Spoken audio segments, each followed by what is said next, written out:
London, 1483. The night is heavy with mist. The Thames glimmers faintly under the moonlight, while the silhouette of the Tower of London rises like a shadow out of time. Its stone walls are cold, unyielding and silent, yet within them whispers of betrayal and the cries of the innocent still seem to echo. A bell tolls in the distance, its sound low and ominous, as if striking the hour of fate. Inside, torches flicker against damp walls. Guards pace the corridors, their footsteps echoing through the fortress, built not only as a royal palace, but as a prison, a place where power and death often walked hand in hand. Somewhere beyond those iron doors, two boys slept uneasily, or perhaps never slept at all. They were princes. Edward the eldest, barely 12 years old, already crowned in the hearts of many as Edward V, rightful heir to the throne. By his side, his younger brother, Richard, Duke of York, just 9 years old. Children of the House of York, born into the ruthless storm of the Wars of the Roses, destined, by blood and by birth, for the crown of England. But in the summer of 1483, destiny betrayed them. What began as a temporary stay in the Tower of London, a traditional part of the coronation ritual, soon twisted into something far darker. Days passed, then weeks. The streets of London buzzed with rumors. The boys were seen less and less. Sometimes a fleeting glimpse of them in the Tower gardens, sometimes a shadow at a window, and then nothing. By autumn, they had vanished. No bodies were found, no grave was marked. Only silence, heavy and suffocating, hung over the fortress walls. And in that silence, fear took root. Whispers spread like wildfire. Had their uncle, Richard, Duke of Gloucester, seized the crown by murdering his own blood? Were the boys smuggled away in secret, hidden by loyalists, growing up far from the kingdom they were meant to rule? Or had another hand, unseen and ambitious, struck them down for power yet to come? The mystery was born. From the Chronicles of Thomas More to the plays of Shakespeare, from the gossip of medieval Londoners to the debates of modern historians, the fate of Edward and Richard has haunted England for over 5 centuries. Their story is more than a footnote of royal intrigue. It is the darkest unsolved crime of the monarchy, a riddle etched into the very stones of the Tower. Imagine it. 2 children, heirs to a throne, swallowed by shadows. No trial, no confession, no certainty. Only questions, accusations, and the chilling absence of truth. The Tower of London still stands today, visited by thousands each year. Tourists marvel at its history, its legends, its ghosts. Yet for every step across its cobblestones, one question lingers, whispered in the chill of the night air. What happened to the princes in the Tower? Were they murdered in their sleep, victims of cold ambition? Were they spirited away, their lives preserved at the cost of their crowns? Or who, in the ruthless game of power, carried their blood on their hands? The bell tolls again. The mist clings to the walls, and the mystery waits, just as it has for over 500 years. The Tower of London loomed against the grey skies of 15th-century England like a silent witness to the nation's blood-stained struggle for power. To understand the disappearance of the 2 young princes, one must first step into the chaos that defined their world, a kingdom torn apart by one of the most bitter dynastic conflicts in European history, the Wars of the Roses. For nearly 3 decades, 2 rival houses, the Red Rose of Lancaster and the White Rose of York, waged war for the crown. Brothers turned against brothers, noble families fractured, and the throne itself became a prize passed from hand to hand like spoils of war. It was not merely a contest of armies, but a brutal dance of politics, betrayal, and shifting loyalties. Victory was temporary. Defeat often meant death. In 1461, amidst the upheaval, Edward of York emerged triumphant. Tall, charismatic, and ambitious, he seized the throne as Edward IV, establishing the House of York as rulers of England. For a time, it seemed stability might return. Edward married Elizabeth Woodville, a widow of relatively modest standing, igniting controversy among the nobility. Yet his reign endured, carried by his sharp political instincts and strength of arms. But beneath the surface, resentment festered. Old rivalries never died, and the blood feud between Lancaster and York left the kingdom fragile. Edward IV knew his power rested on a delicate balance, a balance that could shatter at any sign of weakness. And then, in April 1483, weakness came. King Edward IV fell ill and died unexpectedly at the age of 40. His sudden death plunged the realm into uncertainty. The crown passed to his eldest son, Prince Edward, a boy of 12. Too young to rule alone, the new monarch, styled Edward V, needed a protector, someone to guard both his throne and his fragile youth. That protector was Richard, Duke of Gloucester. Richard was Edward IV's younger brother. Unlike his flamboyant sibling, Richard was austere, disciplined, and known for his loyalty. He had proven himself on the battlefield, a commander feared by his enemies and respected by his allies. Many saw him as the natural choice to safeguard the young king.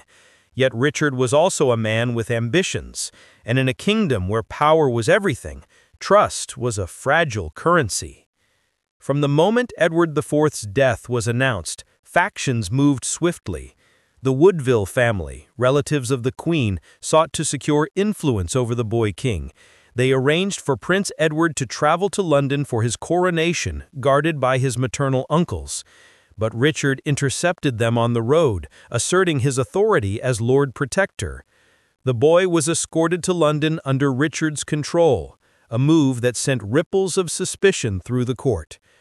And then came the decision that would change everything.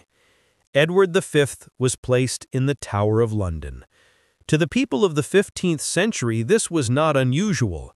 The Tower was more than a prison. It was a royal residence, a fortress, and importantly, the traditional site where monarchs prepared before their coronations. At first, it seemed a temporary arrangement, a pause before the great ceremony that would officially crown Edward king. But days passed, then weeks, and the coronation never came. Instead, Richard consolidated his power.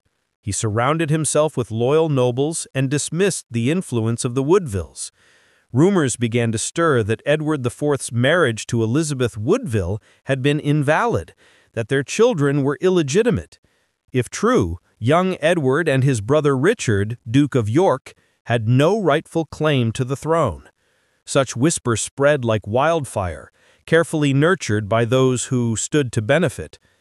By June 1483, the whispers had become action.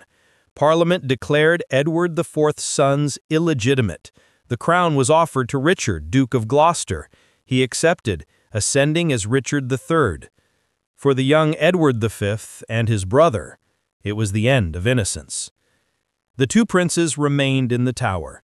Witnesses claimed to have seen them playing in the gardens in early summer, their youthful figures a reminder of what had been lost. But as Richard's coronation approached, their appearances grew rarer. The chatter of servants, the gossip of guards, all spoke of a slow fading, as if the boys were slipping deeper into the shadows of the fortress. By the end of that summer, they were gone from public sight entirely.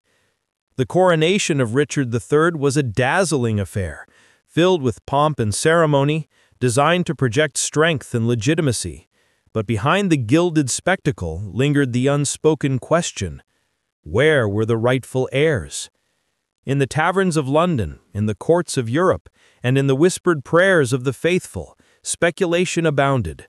Had Richard imprisoned them merely for safety, to prevent rivals from using them as pawns? Or had he gone further, ensuring that no challenge to his rule could ever emerge? The uncertainty was as dangerous as any sword. To his enemies, the disappearance of the princes was proof of Richard's cruelty, a stain that would never wash clean. To his supporters, it was a necessary silence, a harsh reality in a kingdom where mercy was weakness. And so, the princes faded from the world of the living into the realm of myth. They had entered the tower as heirs to the throne. They would leave it only as shadows, their fate swallowed by stone walls and secrets. The crown of England had shifted once again, not by right of blood, but by the ruthless logic of power. And in that shift, a mystery was born, a mystery that would outlive kings, kingdoms, and centuries. Summer 1483. The days in London were long and heavy with heat. Sunlight glinted off the stone walls of the tower, and the Thames shimmered with a deceptive calm.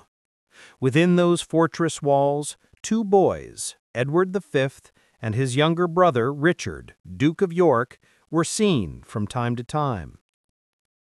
At first, they seemed untouched by the storm that had engulfed their family.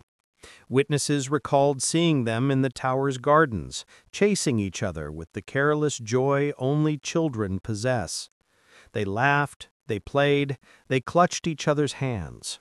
To onlookers, it was a fragile reminder that behind the weight of crowns and politics, these were just boys. Boys who should have been crowned and celebrated, not caged behind stone. But as the weeks passed, their appearances grew less frequent. The chatter of tower guards and servants began to change. The princes, once visible, were now seen only rarely at the windows, then not at all. By late summer, they had vanished completely. London noticed. The city always noticed. Its people whispered in taverns, on street corners, in the shadows of St. Paul's Cathedral. Something was wrong. These children, heirs to the crown, were gone. The coronation of their Uncle Richard was already complete. He was now King Richard III, crowned in Westminster Abbey with all the pomp of medieval majesty.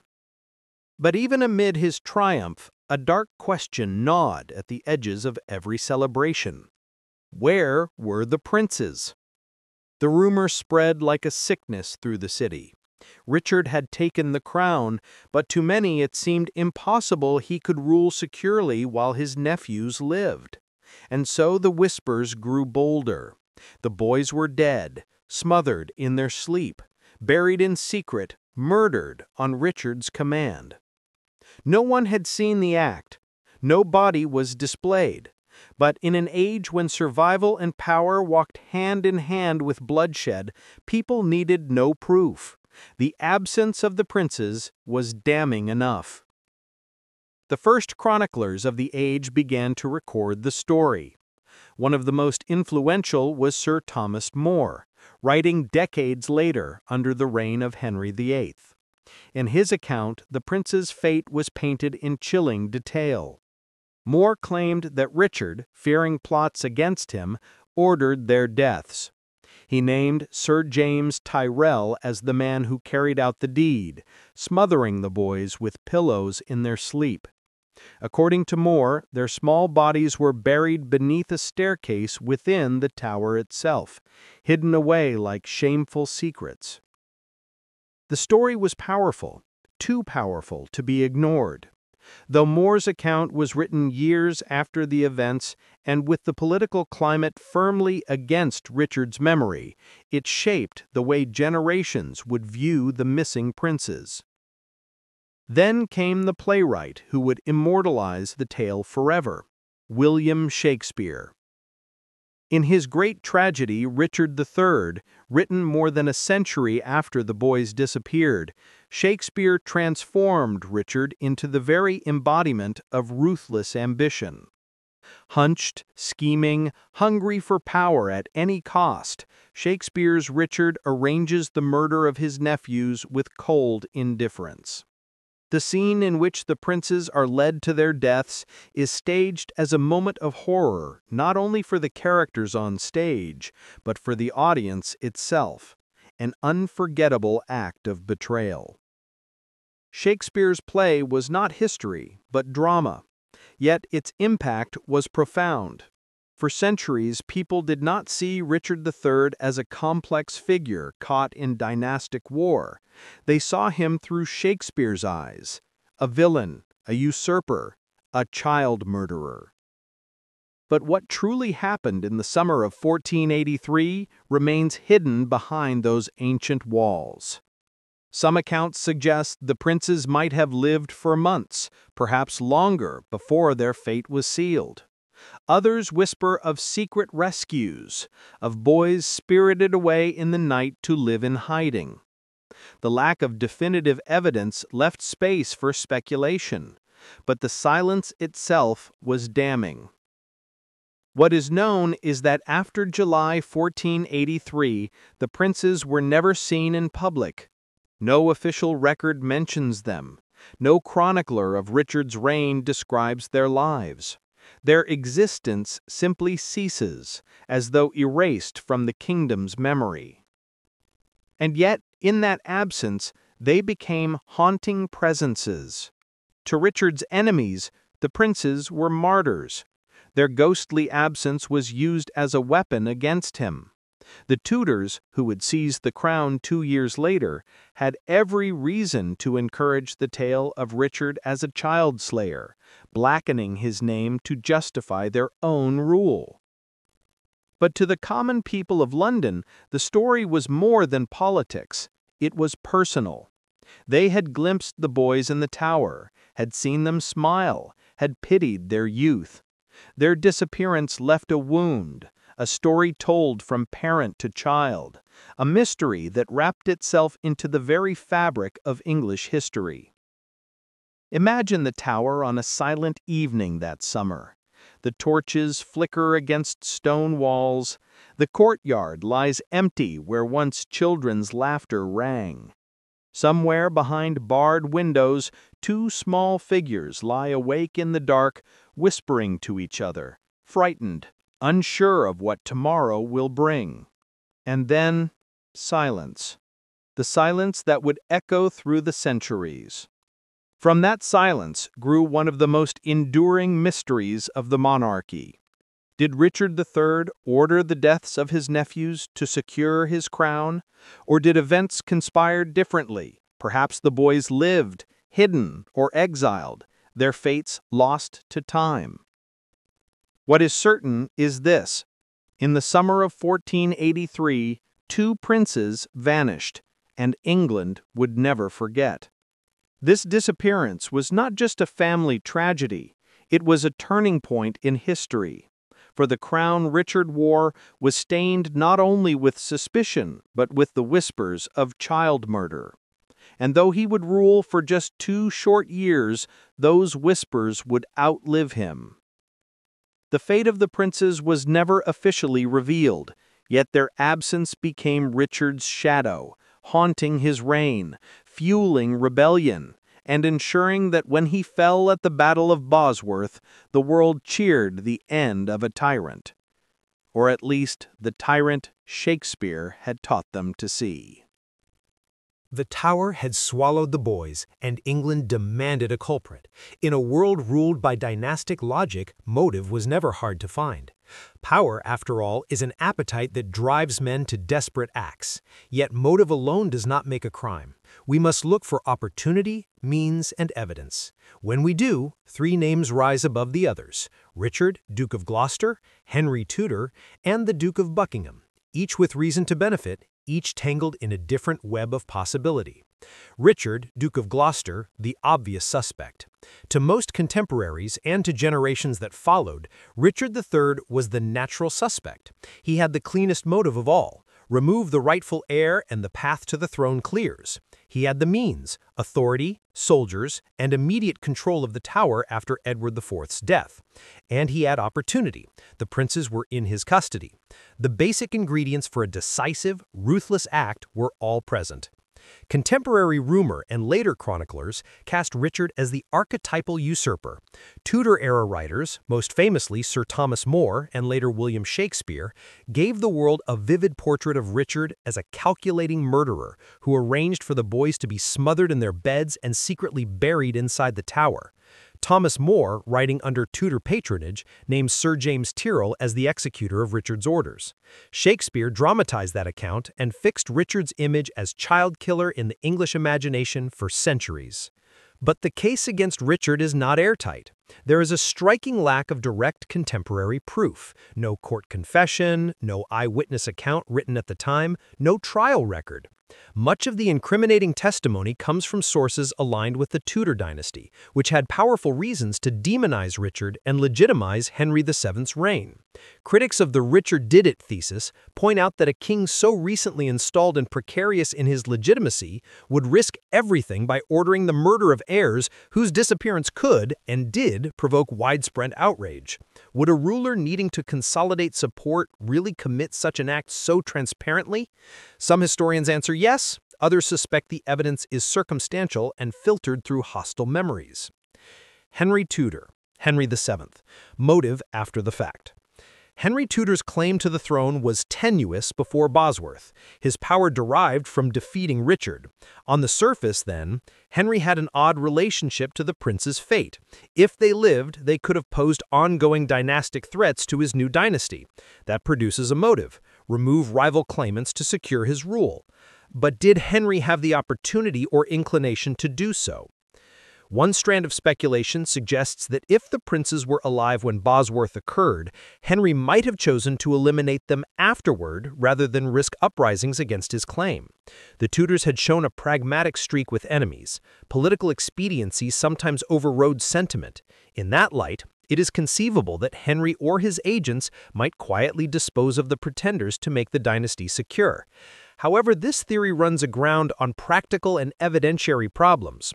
First, many accounts place the boys' disappearance years before Henry's rise. The most immediate public belief blamed Richard precisely because the princes vanished soon after Richard seized power. Second, murdering royal children once you are on the throne would bring enormous political cost and moral opprobrium. Henry needed to legitimize, not taint, his kingship. Moreover, there was a little contemporary evidence implicating Henry directly in the killings. For these reasons, while Henry's motive is understandable in the cold arithmetic of succession, the claim he ordered the murders remains speculative and is not widely accepted as proven. The Duke of Buckingham, opportunity and a volatile character. Henry Stafford, Duke of Buckingham, is a less famous but intriguing suspect. His career was a study of shifting loyalties. Once an ally of Richard's, Buckingham later rebelled against the king in 1483. Some historians suggest he had both motive and opportunity. Ambitious, with grudges and local influence, he might have seen the elimination of the princes as a way to curry favor with a new ruler or to position himself closer to power. Accounts exist that implicate Buckingham in the dark politics of the summer of 1843. In Tudor narratives, he appears as a figure who could have facilitated or even initiated violence within the tower, perhaps acting on impulse or in the service of a faction. He later led a rebellion against Richard and paid for it with his life, executed in 1483, which complicates theories that pin the princes' deaths on him. If he did the deed, why then turn on Richard so ferociously? As with the other suspects, the evidence is tantalizing but incomplete. Buckingham had motive and some access to court mechanisms, but no reliable contemporary confession links him to the murders. Other possibilities: Tyrrell, rogue agents, or unknown hands. Thomas More's account is specific. Sir James Tyrrell, acting on Richard's orders, strangled the boys. Tyrrell does appear in records as an important man in Richard's service, and he was later executed under Henry VII on charges of treason. Whether Tyrrell actually carried out murders in 1483 or was later framed is disputed. The problem for historians is that many sources who name Tyrrell are retrospective and mediated by Tudor interests. Then there is the unsettling possibility that no grand conspiracy existed at all, that the boys boys died in some other less dramatic way, or that unknown parties took advantage of the chaos. The tower was not an impregnable sanctuary, but a place where many hands moved. Servants, guards, ambitious courtiers, a small group, unrecorded, could have acted and left no trace, or the princes might have been spirited away and perished elsewhere, their fate erased by time. Shadows and skepticism, weighing evidence and motive. When we stack motive against means and documentary proof, we face a frustrating truth. Every suspect has plausibility, and every theory has holes. Richard III had the clearest motive and the closest access, yet contemporary records lack a smoking gun, and many influential accounts were shaped under the Tudor regime. Henry Tudor benefited in the long term if the princes were dead, but he lacked obvious opportunity until he became king. Buckingham had both the temper and local power to act, yet his own later rebellion complicates his profile as a loyal murderer. Tyrrell and other operatives appear in later narratives, but are rarely attested by neutral, immediate testimony. The historian's task, then, is to weigh probabilities, to read bias in the sources, and to remember the political theater of 15th century England. The truth may rest within stones that will not speak, in accounts written by victors, or in silence. Perhaps no single person ordered a definitive execution. Perhaps several hands, each pursuing their own precarious interest, converged in a brief, fatal instant. Or perhaps the most chilling possibility is that no one will ever be able to give us the final answer. An unresolved verdict. The disappearance of the princes invites us to look at power itself, how it is seized, maintained, and justified. Each suspect offers a different morality tale. Richard's ruthless consolidation, Henry's pragmatism, Buckingham's instability. All are shaped by a world in which the law often bowed before expedience. As you consider the evidence, motive, means, the quality and timing of sources, there is room to decide for yourself. Does the weight of custody and immediate gain point you toward Richard? Does the logic of later dynastic consolidation point to Tudor involvement? Or does the chaotic human landscape of the Tower suggest a crime without a single author? The stone walls hold their secret still, and in that silence, the story of the princes in the Tower remains one of history's most compelling and bitter puzzles. The story of the princes in the Tower does not end in 1483. For nearly 2 centuries, their fate remained an open wound in England's historical memory, whispered about, written into chronicles, woven into plays. But in 1674, long after Richard III, Henry VII, and all their contemporaries had turned to dust, the Tower of London yielded a chilling secret. The 1674 discovery. It was an ordinary summer when laborers were demolishing a staircase attached to the White Tower, the oldest part of the fortress. As they dug through soil and rubble, their spades struck something unexpected. A wooden chest crumbling from age. Inside, they found human remains, 2 small skeletons twisted together in the dirt. The bones were unmistakably those of children. News of the discovery traveled swiftly. The tower had long been haunted by the story of the missing princes, and the moment the skeletons were unearthed, people rushed to connect them. Who else, after all, could these children be? For many, the gruesome find was confirmation of what they had always suspected. The boys had been murdered and buried in secret within the tower itself. King Charles II ordered that the bones be taken from the tower and placed in Westminster Abbey, among the tombs of kings and queens. There they were interred in an urn, beneath a monument inscribed with the assumption that these were indeed the remains of Edward V and his younger brother, Richard, Duke of York. It was a royal seal on centuries of rumor, a neat ending to a grisly tale. But was it the truth? The problem of proof. In 1674, forensic science was non-existent. Bones could be examined for age, but precise identification was impossible. Witnesses at the time agreed that the skeletons seemed to belong to children, roughly the right age to be the princes in 1483, but beyond that, no hard evidence existed. There was no DNA testing, no carbon dating, not even systematic excavation techniques. The bones were handled, moved, and reburied quickly, in an era when ceremony mattered more than scientific inquiry. And so the question lingered. Were these truly the princes, or could they have been other unfortunate children buried in the tower during its long and violent history? The tower, after all, was not only a royal fortress, but also a prison and place of execution. Over the centuries, countless men, women, and yes, children passed through its gates. Plague victims, servants, families of prisoners, the possibility that these bones belong to someone else entirely cannot be dismissed. Attempts at investigation. Centuries later, in the 1930s, the urn was briefly opened during restoration at Westminster Abbey. Experts examined the bones, noting they did indeed belong to two children, one slightly older than the other, consistent with Edward and Richard's ages at the time of their disappearance. The bones showed no clear signs of violent death, though by then they were incomplete and had suffered damage from centuries of poor preservation. Still, the investigators leaned toward the idea that these were the princes, largely because it fit the story everyone already knew. But again, without modern technology, the conclusions were speculative. By the late 20th and 21st centuries, when DNA analysis had become a powerful tool, historians and scientists began to call for new testing. If mitochondrial DNA could be extracted, it could be compared to known descendants of the Plantagenet line, settling once and for all whether the bones in Westminster Abbey truly belonged to the princes.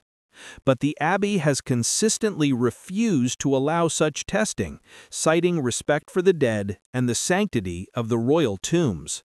The urn remains sealed, the bones undisturbed, a mystery preserved by reverence, tradition, and perhaps a reluctance to confirm or overturn one of England's most enduring legends. Other archaeological discoveries. The 1674 find is not the only evidence that has fueled speculation. Over the years, other skeletons have surfaced in and around the tower grounds.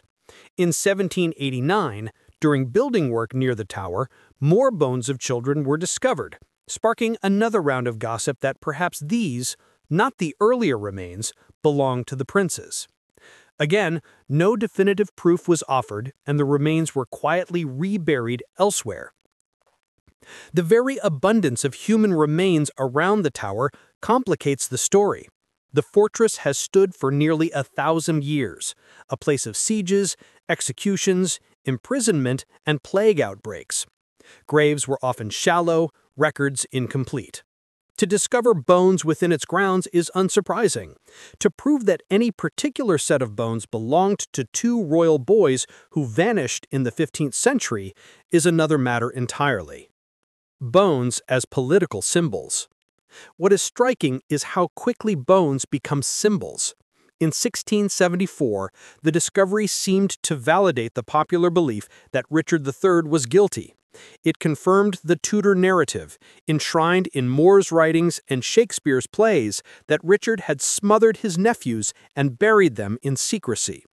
For Charles II, placing the bones in Westminster Abbey was less about forensic certainty than about closing a chapter of English history, aligning the monarchy with a story that had already become legend. This pattern has repeated throughout history. Remains are rarely neutral. They are interpreted through the lens of existing beliefs. If you think Richard III was a monster, then the bones are proof of his crime. If you believe Henry Tudor had more to gain, you might doubt whether the tower skeletons tell the whole truth. If you lean towards skepticism, you might argue the bones prove nothing at all. And so, the urn in Westminster Abbey remains one of England's most enigmatic relics, a royal tomb that may or may not contain royalty. Each year, thousands of visitors walk past it, reading the inscription that declares the remains to be those of Edward V and Richard, Duke of York. Many accept it without question because the story feels complete. 2 boys vanished, 2 skeletons were found, case closed. But history is rarely so neat. Until DNA testing is permitted, the truth will remain locked away in those ancient bones.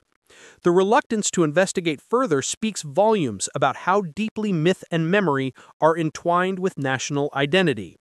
To test the bones is to risk rewriting a foundational story of betrayal, ambition, and innocence lost.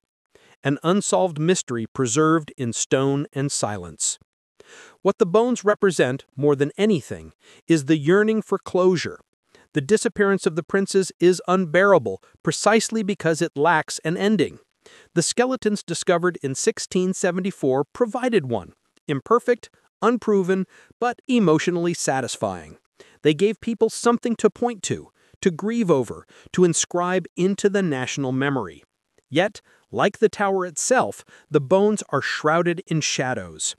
Are they the final witnesses to a 15th century crime? Or are they strangers, their identities wrongly absorbed into a tale too powerful to resist? The urn sits, sealed and silent, while history holds its breath. The disappearance of Edward V and his younger brother Richard in the summer of 1483 was more than a personal tragedy. It became a scar etched deep into the soul of England, a wound that shaped politics, law, culture, and even the monarchy itself for centuries to come. Their absence left behind not just silence, but a story, and that story proved more powerful than almost any truth could have been. Richard III, the villain of history. Almost immediately, the mystery of the princes became inseparable from the reputation of their uncle, Richard III. Whether or not he killed them, he was remembered as if he had. Chroniclers like Thomas More, writing decades later under the Tudors, described him in monstrous terms, deformed in body and spirit, consumed by ambition, willing to murder children for power. Shakespeare immortalized this image in his play, Richard III, turning the king into one of the most infamous villains in world literature. The power of the tale was irresistible. Audiences recoiled at the idea of a man so twisted that he would smother his own nephews. Yet they also found themselves captivated by the sheer drama of it.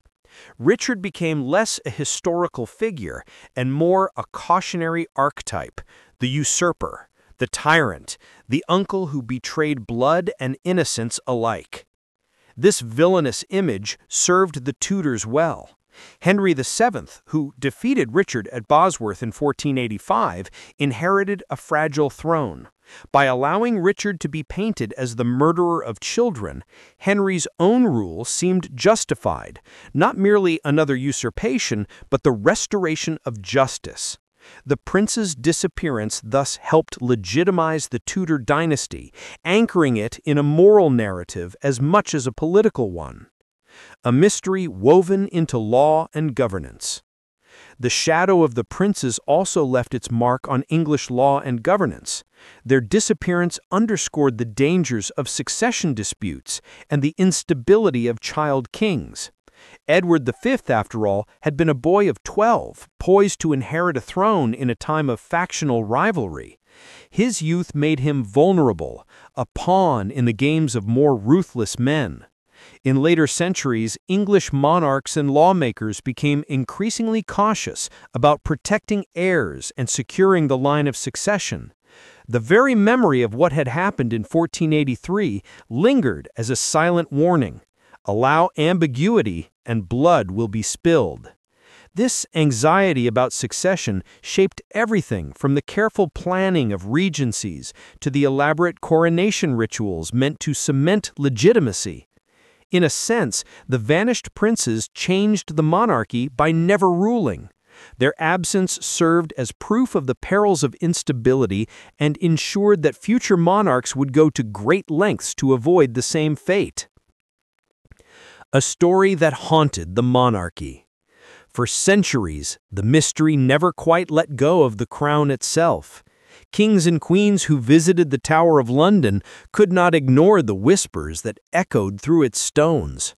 The memory of the missing princes became a quiet accusation, a reminder of how fragile royal innocence could be. Even today, the monarchy acknowledges the tale.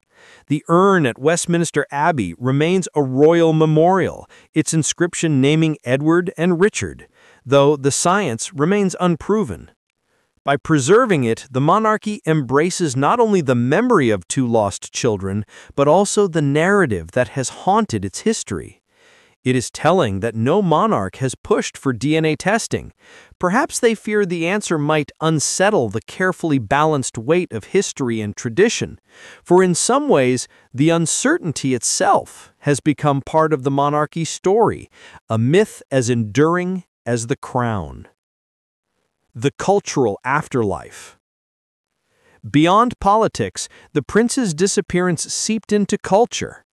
Painters depicted their innocence, often showing the two boys huddled together in the tower, dressed in white, awaiting a fate they did not understand.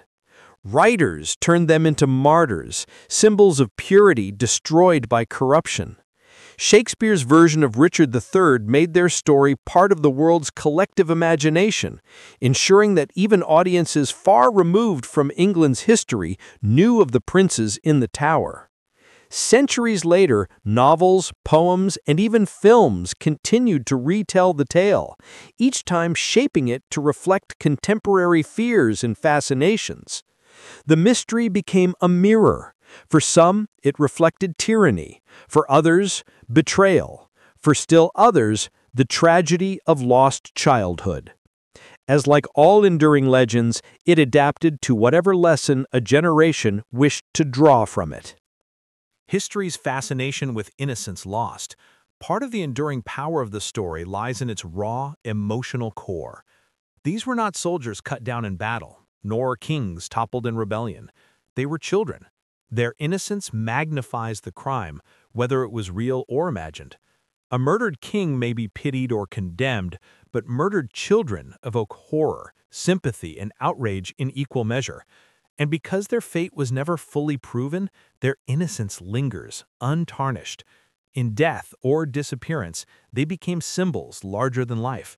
In them, people saw not only two lost princes, but also the fragility of justice, the cruelty of ambition, and the way power consumes even the most defenseless.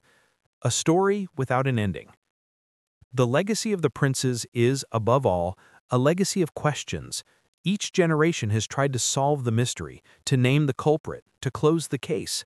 Yet each attempt only deepens the fascination. The lack of an ending is what keeps the story alive. If the bones in Westminster Abbey were ever tested and proven not to be the princes, what then? The mystery would not die. If they were proven to be Edward and Richard, murdered in the Tower, the legend of Richard III would harden into fact, but perhaps lose some of its haunting power. It is the not knowing that gives the story its eternal life. A living ghost in the Tower. Today, visitors to the Tower of London still pause by the spot where the princes were last seen. Guides recount the tale, their voices hushed, as if the boys might still be listening from the shadows. For some, it is simply history. For others, it is a ghost story. And for many, it is both. The legacy of the princes is that they remain with us, not as rulers, but as phantoms of what might have been. Their absence shaped the monarchy, legitimized dynasties, inspired laws, and filled plays and paintings. In disappearing, they became eternal. And so the tower stands, its stones heavy with secrets. The monarchy continues, centuries removed, but the faces of Edward and Richard, frozen forever as boys, look out from the past, asking questions that history still cannot answer. The Tower of London. It rises from the banks of the Thames, ancient and unyielding, its stones darkened by centuries of history. To some, it is a fortress, to others, a palace, but to most, it is a prison, a place where power spoke in whispers and death walked silently through narrow corridors.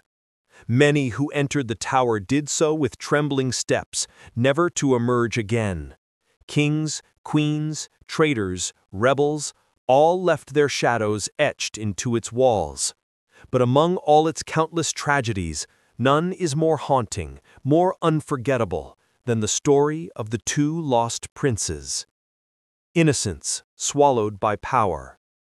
The disappearance of Edward V and his brother Richard is not merely an unsolved crime. It is a parable of innocence devoured by ambition, of children caught in the merciless machinery of politics.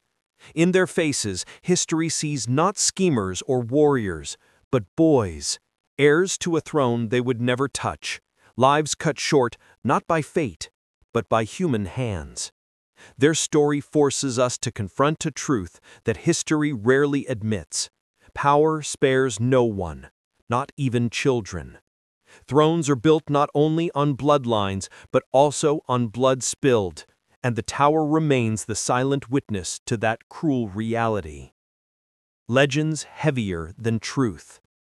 Centuries have passed, dynasties have risen and fallen, empires have stretched across oceans and collapsed into dust, yet the mystery of the princes endures. Was it Richard III, the ambitious uncle who could not resist seizing the crown? Was it Henry Tudor, who needed the princes gone to secure his own fragile claim? Or was it some other hand, hidden by time, that snuffed out their young lives? The truth may be buried with the bones in Westminster Abbey or lost forever in the darkness of the tower. But in the end, it may not matter. Legends, once born, weigh heavier than facts, and the legend of the princes has grown until it eclipses certainty itself. A tower of ghosts. Visit the tower today, and you will feel it. The echo of footsteps in the stone passages, the cold draft that seems to breathe from nowhere, the silence that clings to the white tower as night falls. Guides may tell you the story, their voices low, as if speaking too loudly might disturb the spirits.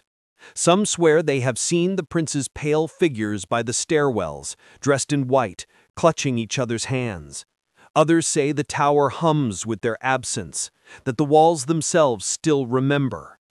Whether you believe in ghosts or not, one thing is certain. The princes never left. Their memory haunts the tower as surely as the crows haunt its ramparts. A final reflection. The Tower of London is more than stone and mortar. It is a symbol of power, yes, but also of fear, of loyalty betrayed, innocence destroyed, and history written in silence. And the story of Edward and Richard lingers because it is more than royal intrigue. It speaks to something deeper, something human. We see in them the fragility of childhood, the cruelty of ambition, and the way justice can vanish into the shadows of power. Their fate reminds us that history is not only made by those who survive to write it.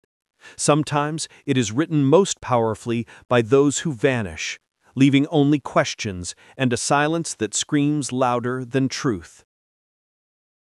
Closing image.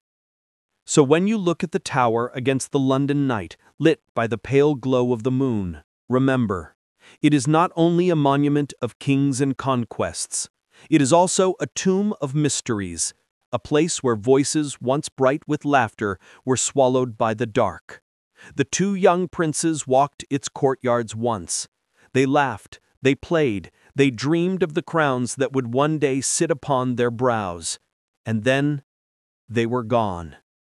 Perhaps their story will never be solved. Perhaps that is the curse and the power of history. The Tower of London, a symbol of power and a symbol of blood. A place where many entered but never returned. And the tale of the two princes endures, not just for its political cruelty, but but because it was the fate of children trapped in the Game of Thrones. Fade out. A bell tolls in the night, one long, heavy note, as the screen fades to black.